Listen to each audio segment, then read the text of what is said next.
అయితే మనకు 36 సంవత్సరాల సినిమా ప్రస్థానంలో, సినిమా జర్నీలో ఇప్పుడు ఉన్నోళ్ళకంటే అందరితో చేసే అవకాశం రాలేదు. బట్ మీరు చూస్తే ఒక్కళ్ళు కూడా మిస్ అవ్వలేదు యాక్ట్ చేయడం అనేది. నాకు తెలిసి రామారావు గారికి సంబంధించి కూడా ఒక సినిమా అయితే చూపిస్తుంది, మా విక్కీలో అవకాశం దొరికిందా? అంటే ఆయన కాంబినేషన్ రాలేదు కానీ ఆయన ఉన్న సినిమాలో యాక్ట్ చేసాం అప్పుడు. అది ఓకే, చేసాము. ఆయన కలవలేదు అంటే ఆయన కాంబినేషన్ కాదు. తర్వాత అందరి హీరోలతో నేను యాక్ట్ చేస్తాను. ఇప్పుడు మోక్షజ్ఞ వస్తే తనతో చేయాలి. అవును, నందమూరి కుటుంబం మొత్తంతో చేస్తారు కదా, అందరితో చేసేసాము ఆల్మోస్ట్. మంచి క్యారెక్టర్స్, పైగా బాలయ్యబాబుతో కూడా చాలా మంచి క్యారెక్టర్లు యాక్ట్ చేశాను. బాలయ్యబాబు గారితో చాలా సినిమాలు చేశాను. నాగార్జున గారు ఆల్మోస్ట్ మీరు అన్నట్టు ఏంటంటే ఇండస్ట్రీలో ఉన్న టాప్ మోస్ట్ హీరోలు అందరు సినిమాలు చేశాను. మంచి క్యారెక్టర్లు చేశాను. ఎట్లా నెట్టుకొస్తున్నారు మీరు? మీరేమో ఉన్నట్టు కుండ బద్దలు కొట్టేస్తారు. అవును, ఎట్లా ఇన్ని సంవత్సరాలు ఎట్లా గెటానా అయ్యారు? 36 సంవత్సరాలు గెటానా అవుతున్నాం అంటే మామూలు విషయం కాదు కదా. టాలెంట్ ఎవడబ్బా సొత్తు కాదురా. ఉన్నట్టు మాట్లాడేస్తాం కదా. టాలెంట్ కవర్ చేస్తాను నేను. మాట్లాడినా కూడా మనం బాగా యాక్ట్ చేస్తున్నాము, ఆ క్యారెక్టర్ కి డిమాండ్స్. హేమ ఉంటే క్యారెక్టర్ పండుద్ది, హేమ బాగా చేస్తుంది, తనకేంటి రెమ్యునరేషన్ ఖచ్చితంగా అడుగుతుంది, తన క్యారవాన్ ఇమ్మంటుంది, తన ఫుడ్ తను ప్రాపర్ గా ఇమ్మంటుంది, అంతే కదా. నీకు నేను టైం వేస్ట్ చేయను, లొకేషన్ లో షార్ప్ ఉంటాను, మేకప్ చాలా ఫాస్ట్ అయిపోతుంది, టేకులు తినను. సో మీకుండే ప్లస్ పాయింట్స్ మీకున్నాయి. నేను అడుగుతాను, ఇది న్యాయం కాదు కదండి, ఇది కాదు కదండి, కొంచెం ఇది చూడండి అని అడుగుతాను. కొంచెం పురుష ప్రపంచంలో బతుకుతున్న ఆడవాళ్ళం కదా, ఇప్పుడు రివర్స్ అవుతుంది. కానీ మేమున్నాడప్పుడు పురుష ప్రపంచమేగా డామినేషన్ ఎక్కువ ఉండేది అప్పుడు. ఇప్పుడు కూడా డామినేషనే. సరదాగా ఒక క్వశ్చన్ అడుగుతాను. యుద్ధాలు ఆడవాళ్ళ వల్ల యుద్ధాలు జరుగుతాయని అన్నారు కదా, ఎందుకు జరుగుతాయి ఆడవాళ్ళ వల్ల యుద్ధాలు?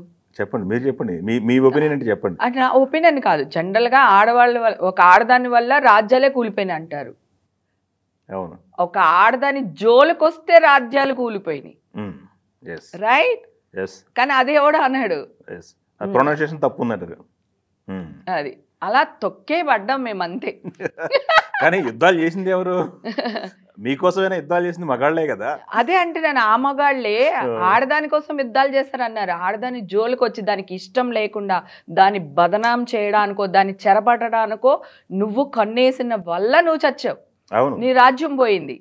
అది ఎవ్వరు మాట్లాడరు. ఏదో ఆడది లైనేసి ఆడది కొట్టుకోమన్నట్టు ఆడదాని వల్ల యుద్ధాలు వచ్చింది, అది కరెక్ట్ కాదు కదా. మాట్లాడే విధానం మారాలి మనం, అది మారం మనం. అదొకటి నేను చెప్పేది. ఇప్పుడు యుద్ధాలు వచ్చినాయి, యుద్ధంలో చచ్చిపోయాడు జోలికి రావటం వల్ల.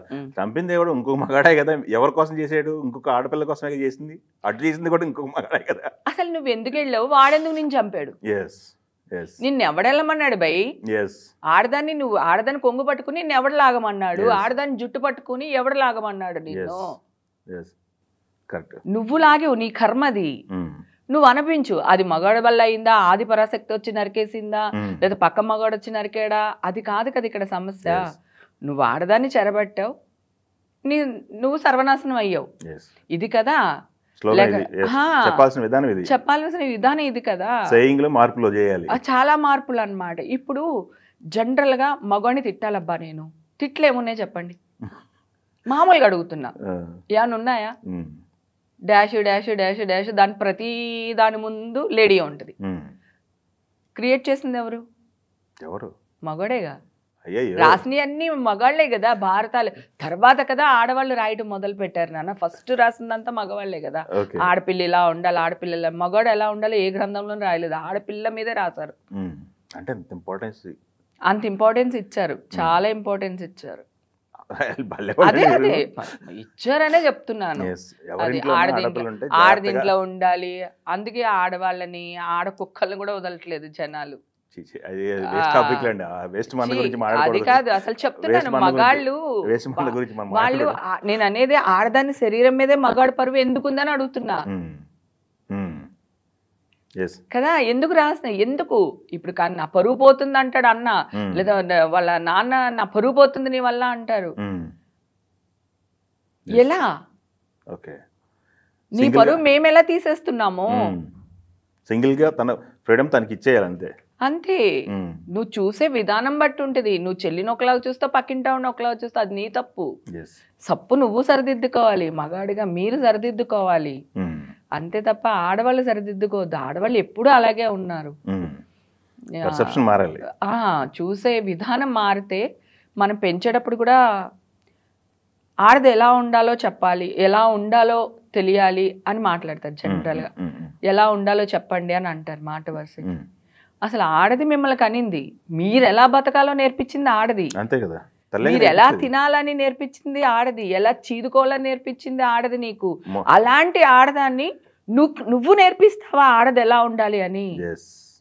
మొదటి గురువు తల్లే కదా. తల్లి నీకు నేర్పించింది, నువ్వు ఆడది ఎలా ఉండాలని నువ్వు ఆడదానికి చెప్తావా?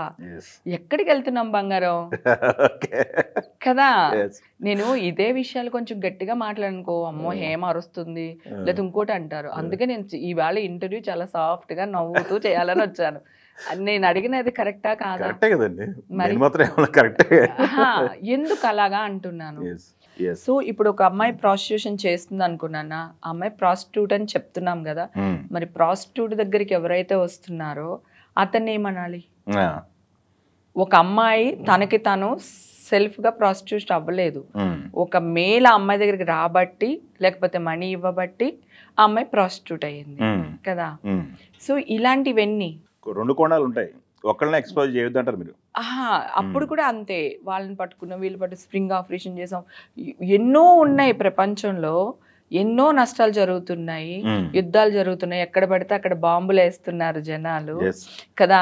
వాళ్ళ గురించి వాళ్ళు ఎక్కడున్నారు, వాళ్ళ స్థావరాలు ఏంటి లేదు. ఆడది తనని బతికించుకోవడానికో తన ఫ్యామిలీ కోసమో ఏదైనా ఒక కష్టంలో ఆడది తప్పు చేస్తుందేమో కానీ వాంటెడ్లీ ఏ ఆడది చేయదు. ఓకే, ఈ వృత్తి గురించి మాట్లాడితే సో అప్పుడు వాళ్ళని తిట్టడానికి ఏమీ లేదు. ఇప్పుడు నాకు కోపం వచ్చింది, మీడియాలందరినీ తిట్టాలి, ఏం తిడతాను మళ్ళీ ఎగైన్ ఆడవాళ్ళనే యూజ్ చేయాల్సి వస్తుంది కదా. సో అట్లా చాలా ఎందుకు మాట్లాడతానంటే ఈ మంచు లక్ష్మి గారి విషయం ఉంది కదా, సో ఇవన్నీ మైండ్ లో తిరుగుతా ఉన్నాయి అనమాట. అందుకని మీరు స్టార్ట్ చేయగానే నాకు అవన్నీ అవే రిపీట్ అవుతున్నాయి.